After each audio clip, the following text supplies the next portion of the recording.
So இன்றைக்கி நம்ம 2 விஷயத்த பார்க்க போகிறோம். ஒன்று வந்து பாசிட்டிவ், இன்னொரு வந்து negative side of London. So positive என்னென்னா, ஸோ இது வந்து பாசிட்டிவாகவும் எடுத்துக்கலாம், இல்லைன்னா நெகட்டிவாகவும் எடுத்துக்கலாம்.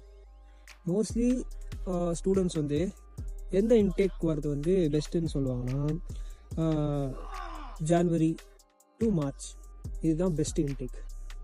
மேபி நீங்கள் வந்து ஜான்வரி வந்துருந்தீங்கன்னா பிரச்சனை இல்லை, நவம்பர் வந்துருந்தீங்கனாலும் பிரச்சனை இல்லை. Coming September, coming November, coming December intake வரீங்கன்னா கொஞ்சம் யோசிச்சுக்கோங்க. ஏன்னா அந்த நாள் வந்து அந்த சீசன் வந்து கொஞ்சம் கிரிட்டிக்கலான season. So rainy season, windy அதிகமாக இருக்கும், பார்ட் டைம் கிடைக்கிறது ரொம்ப ரொம்ப கஷ்டம், எங்கேயும் எக்ஸ்ப்ளோர் பண்ண முடியாது. ஸோ இதெல்லாம் இருக்குது. ஸோ அந்த சீசன். ஸோ இது வந்து நெகட்டிவாக எடுத்துக்கோங்க. ஸோ இன்னொரு என்ன நெகட்டிவ்னா, ஸோ நீங்கள் இங்கே லண்டன் வரீங்க, ஸோ படிக்கிறதுக்காக மட்டும் வரீங்கன்னா ஓகே. இல்லை நான் இங்கேயே படித்து இங்கேயே செட்டில் ஆகணும், அது கொஞ்சம் கஷ்டம். ஏன்னா இங்கே வந்து தெஃப்ட் அதிகமாக இருக்கும், ராபரி அதிகமாக இருக்கும், ஒரு ஃப்ரீடம் இருக்காது. ஒரு இது சம்மர்னால உங்களுக்கு பிரச்சனை இல்லை. இதே வின்டர் டைமில் நீங்கள் வந்து ஒரு 6-7 மணிக்கா வெளியே போகிறீங்கன்னா, நீங்கள் ஃபோனை இப்படி வச்சு ஒரு வீடியோ கால் பண்ணுறீங்கன்னு வச்சுக்கோங்களேன், அப்படியே அலேக்காக அது தூக்கிட்டு போய்டும். இல்லை அதெல்லாம் நான் வந்து பாதுகாப்பாக வச்சுக்கிறேன், சரி ஓகே ஃபோனை விட்டுருங்க. இப்போ நீங்கள் வந்து ஒரு பார்க் சைட் போகிறீங்க, இப்போ நானே இருக்கிறேன் பார்த்தீங்களா, இந்த பார்க்கில் வரீங்க. இப்போது நீங்கள் வேலை கிடச்சிருச்சுன்னு வச்சுக்கோங்க. இப்போ நீங்கள் ஜான்வரி இன்டேக் வந்திருக்கீங்க, மார்ச் வரைக்கும் சம்மர் நல்லா போகுது, அதுக்கு திரும்பி வின்டர் வந்துருச்சுன்னா இப்போ நீங்கள் வந்து நைட்டில் போயிட்டுருக்கீங்க. இப்போ வரைக்கும் உங்களுக்கு எதுவுமே நடக்கலை, ஓகேவா? போயிட்டே இருக்கும்போது சடனாக ஒரு 4 ஃபஸ்ட்டு ஒருத்தன் வருவான், வந்து என்ன ஏது எல்லாமே கேட்பான். உங்கள்கிட்ட என்ன இருக்குது, அது கூட இது கூட என்ன. உங்கள்கிட்ட எதுவுமே இல்லைன்னா உங்களை அடிச்சுட்டு, உங்கள்கிட்ட என்ன இருக்கோ, ஃபோன் இருக்கோ, ஒரு 10 ரூபா இருக்கோ, ஒரு 100 பவுண்ட்ஸ் இருக்கோ, எடுத்துகிட்டு போய்டும். அதனால தான் நீங்கள் எங்கே போனாலும் கேஷ் எடுத்துன்னு போகிறது லண்டனில் சேஃப் இல்லை. ஸோ இந்த சேஃப்டியெல்லாம் இருக்குது, நிறைய இருக்குது. உங்களுக்கு வந்து சேஃப்டியே இருக்காது இங்கே வந்தீங்கன்னா. எனக்கு வந்து இப்போதைக்கு நான் இங்கே வந்ததுனால இங்கே இருக்கிற சேஃப்டி வந்து நான் சொல்ல முடியும். இதே வந்து நீங்கள் இன்னொரு கண்ட்ரி போகிறீங்க, ஒரு ஃப்ரான்ஸ் போகிறீங்க, ஆஸ்திரேலியா போகிறீங்க, கனடா போகிறீங்க, கனடாவிலும் யூஎஸ்லேயும் சொல்லவே முடியாது. எங்கேயாவது சும்மா ராபரி பண்ணிட்டு அடைச்சி போட்டு எல்லாம் எடுத்துகிட்டு போய்டுவோம். யூஎஸில் அப்படி இல்லை, சுட்டு போட்டு போய்டும். அது ஒரு என்ன சொல்கிறது, செக்யூரிட்டி இல்லாத இடம் வந்து யூஎஸ் வந்து ரொம்ப டேஞ்சர். இன்னொன்று வந்து உங்கள்கிட்ட நிறைய காசு இருக்குது, ஸோ நீங்கள் வந்து படிச்சுட்டு ஒரு மாதிரி நாலேஜ் கெயின் பண்ணிவிட்டு நீங்கள் வந்து இந்தியாவில் போய் திரும்பி செட்டில் ஆகிடும். இல்லை லோன் எடுத்து வரேன் அப்படின்னா பார்ட் டைம் வந்து ரொம்ப கஷ்டம். செப்டம்பரில் வரீங்கன்னா, லோன் எடுத்து வரீங்கன்னா ரொம்ப ரொம்ப கஷ்டம், வேலையே கிடைக்காது. இல்லை லோன் எடுத்து வரேன், எனக்கு அங்கே அங்கிள் இருக்காங்க, தெரிஞ்சவங்க இருக்காங்க, அவங்க இருக்காங்க, அப்பாவோட ஃப்ரெண்ட்ஸுங்க நிறைய பேர் இருக்காங்க, ரெஃபரன்ஸ் பண்ணி விடுவாங்க பார்ட் டைமுக்கு. எவ்வளோ எந்த ஹேரும் பிடுங்க மாட்டேன், சும்மா வாய் பேச்சு தான். ஏன்னா நான் நிறைய பட்டுட்டேன், அதனால வரவங்க கிட்ட நான் சொல்லிடுறேன், அது கொஞ்சம் பார்த்துக்கோங்க. ஏன்னா நீங்கள் வந்து டிபெண்ட்டாக இருந்து வரீங்கன்னா தயவு செஞ்சு நான் வேணாம் தான் சொல்லுவேன். இல்லை நான் இண்டிபெண்ட்டாக இருப்பேன், எனக்கு எல்லாமே தெரியும், நான் வந்தோடனே என்னோடய ஹார்ட் ஒர்க் எல்லாம் போட்டு ஜாப் எல்லாம் அப்ளை பண்ணி நான் வருவேன்னா பிரச்சனை இல்லை. நான் டிபெண்ட்டாக இருப்பேன், அவங்க இருக்காங்க, இவங்க இருக்காங்க, அவங்க வேலை எவரும் எதுவும் பண்ண மாட்டான், லாஸ்ட்டில் கால் எடுக்க மாட்டான். இல்லை எனக்கு சாட்டர்டே சண்டே வீக்கெண்ட் இருக்குது வெளியே போவேன், இல்லை நீங்கள் வாங்க வீக்கெண்டில் வாங்க அப்படின்னு சொல்லுவான். ஏன்னா எனக்கு தெரிஞ்ச ஒரு அண்ணா சொல்லியிருக்காங்க, இந்த மாதிரி தான் அவங்களோட எக்ஸ்பீரியன்ஸ் என்கிட்ட ஷேர் பண்ணாங்க. இந்த மாதிரி வீக்கெண்டு கூப்பிடுவாங்க, இல்லை நான் ரெஃபர் பண்ணி விடுறேன், நம்ம பேசலாம் பார்ட் டைம் பற்றி. அதுக்கப்புறம் வரேன்னு சொன்னால், இல்லை இந்த சாட்டர்டே சண்டே ஃப்ரீ இல்லை, நீ அடுத்த சாட்டர்டே சண்டே வர. இதை நம்ம அதிலே புரிஞ்சுக்கணும், அவங்க வந்து சும்மா தான் கூப்பிட்றாங்களா இல்லைனா இக்னோர் பண்ணுறாங்களா. இல்லை இதுலேயே நீங்கள் புரிஞ்சுப்பீங்க இது வந்து இக்னோர்னு சொல்லி. ஸோ இது வந்து நிறைய நடக்குது. உங்களுக்கு ஃபேமிலி ரொம்ப க்ளோஸாக இருப்பாங்கன்னா அவங்களோட ஃபேமிலியை மட்டும்தான் பார்ப்பாங்க, அவங்களோட ரிலேஷன் மட்டும்தான் பார்ப்பாங்க. ரொம்ப க்ளோஸாக இருந்தாலும் நீங்கள் இந்தியா விட்டு வந்துட்டீங்கன்னா நீங்கள் வந்து இண்டிபெண்ட்டாக தான் இருக்கணும். டிபெண்ட்டாக இருந்து யோசிச்சு வந்தீங்கன்னா தயவு செஞ்சு சொல்கிறேன், வந்துடாதீங்க, வேணாம். அது ரொம்ப கஷ்டம்.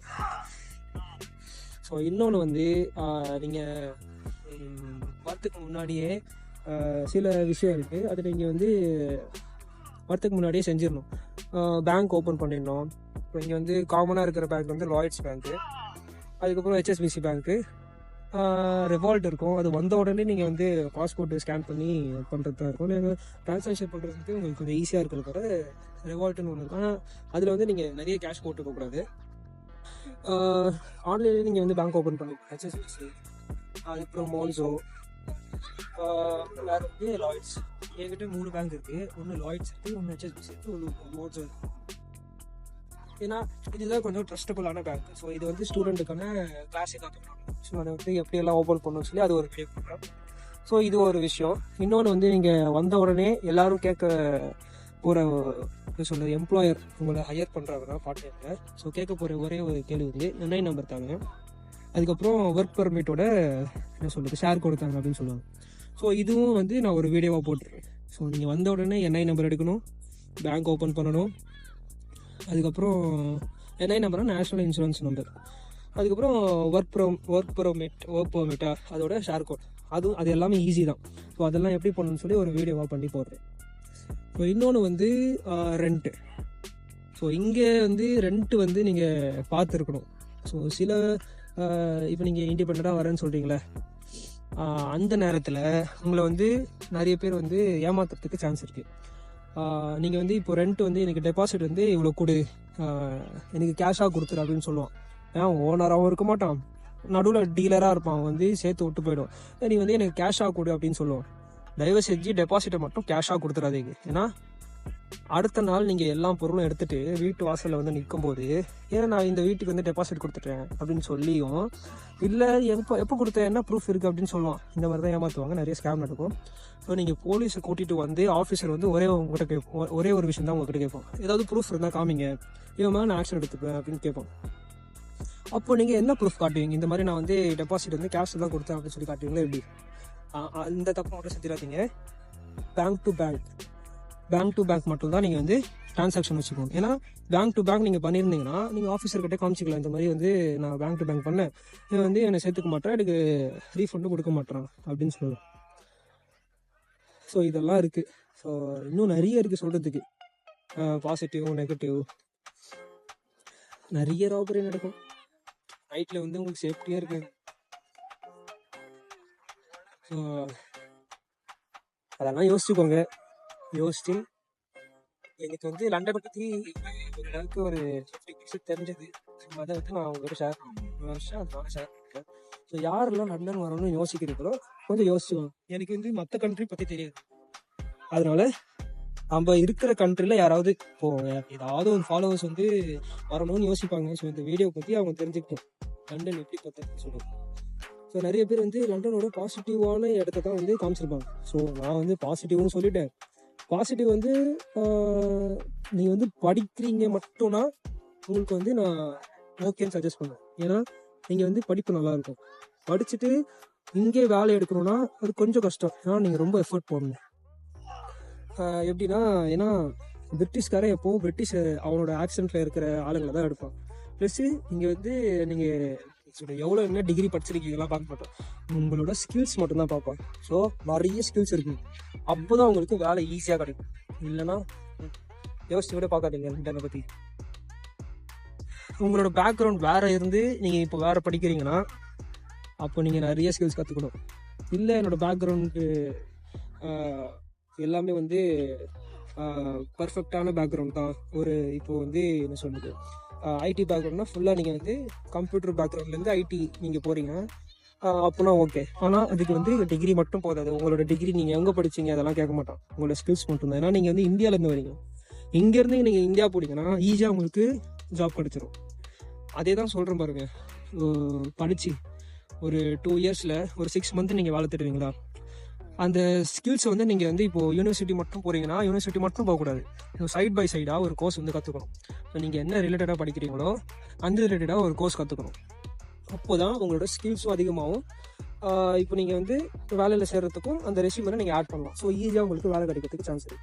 ஸோ PSWக்கு நீங்கள் படித்து முடிச்சுட்டு 3 lakhs rupees கட்டணும் PSWக்கு. அது எதுக்குன்னா, ஒரு வருஷம் நீங்கள் படிச்சிங்களா, 2 வருஷம் நீங்கள் வந்து பர்மிட்டாக இருக்கிறதுக்கு உங்கள் ஸ்டூடெண்ட் விசா வந்து எக்ஸ்பைரி ஆகிடும். ஸோ அதை வந்து ரெனியூவல் மாதிரி இது பிஹெச்டபிள்யூ பண்ணுறதுக்கு ஒரு 2800 பவுண்ட்ஸ் சம்திங் தான், 3 லட்ச ரூபா கிட்ட வரும். ஸோ அது வந்து கட்டுறதா இருக்கும்.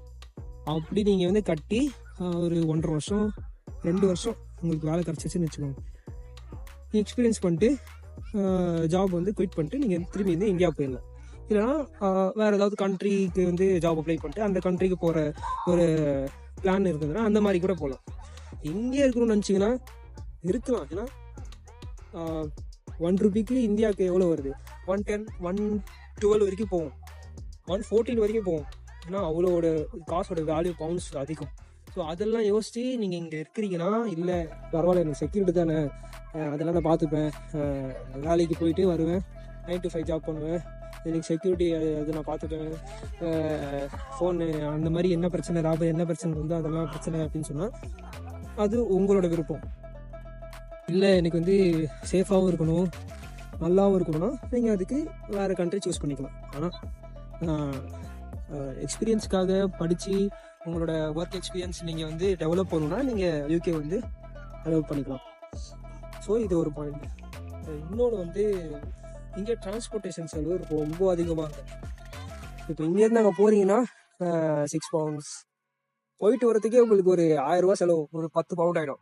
இதே நீங்கள் யூனிவர்சிட்டி பக்கத்துலேயே எடுத்தீங்கன்னா அவ்வளோ பெஸ்ட்டாக இருக்கும். ஏன்னா இங்கே டிரான்ஸ்போர்ட்டேஷன் செலவு, இந்த பஸ்ஸுக்கு போயிட்டு வர செலவு அதுதான் அதிகமாக இருக்கும், தவிர சாப்பிட்ற செலவெல்லாம் அவ்வளோ அதிகமாக இருக்காது. நீங்கள் மாதமும் உங்களுக்கு சிக்கனப்படுத்தி சாப்பிட்ற மாதிரி இருந்தீங்கன்னா ஒரு 70 பவுண்ட்ஸ்லேயே உங்களோட சாப்பாடு சமைச்சு, இல்லை நான் வீட்டிலே சமைச்சிப்பேன் நார்மலாக எனக்கு சமைக்க தெரியும் அப்படின்னா பிரச்சனை இல்லை. எனக்கு சமைக்க தெரியாது வெளியே சாப்பிட்ணுன்னா அது இன்னும் கஷ்டம். வெளியே சாப்பிட்ணுன்னா அது ஒரு அன்ஹெல்த்தினே வச்சுக்கோங்களேன். இன்னொன்று வந்து காஸ்ட்டும் அதிகமாகும்.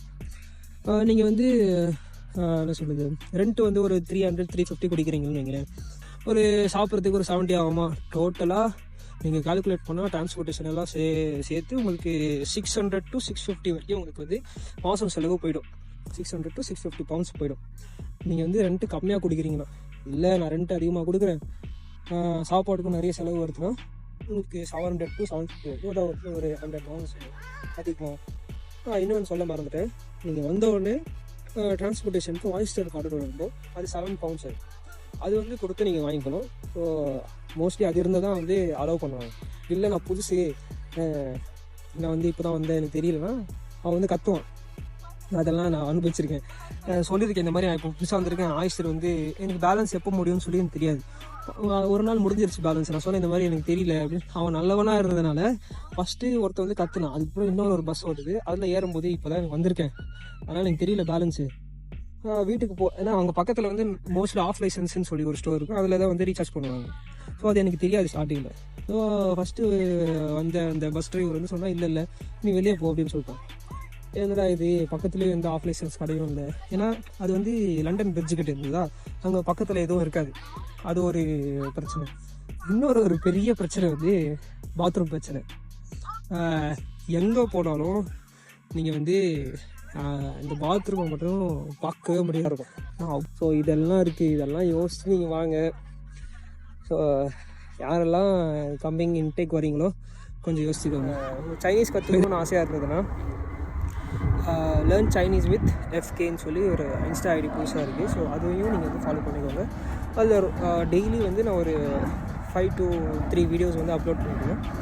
உங்களுக்கு சைனீஸ் கற்றுக்கிறதுக்கு இன்ட்ரெஸ்டாக இருக்கும், சைனீஸ் மேண்டரின். ஸோ அது வந்து அஃபிஷியல் லாங்குவேஜ் சைனா வருது. ஸோ அது வந்து கற்றுக்கணும்னு ஆசையாக இருக்கணும், அதையும் ஃபாலோ பண்ணிக்கோங்க. இதே மாதிரி வீடியோஸ் போகணும்னா லைக், ஷேர் அண்ட் சப்ஸ்கிரைப் பண்ணிட்டு இன்ஸ்டாவில் FK in UK vlogs follow பண்ணிக்கோங்க. ஸோ பாய், அடுத்த வீடியோவில் பார்க்கலாம்.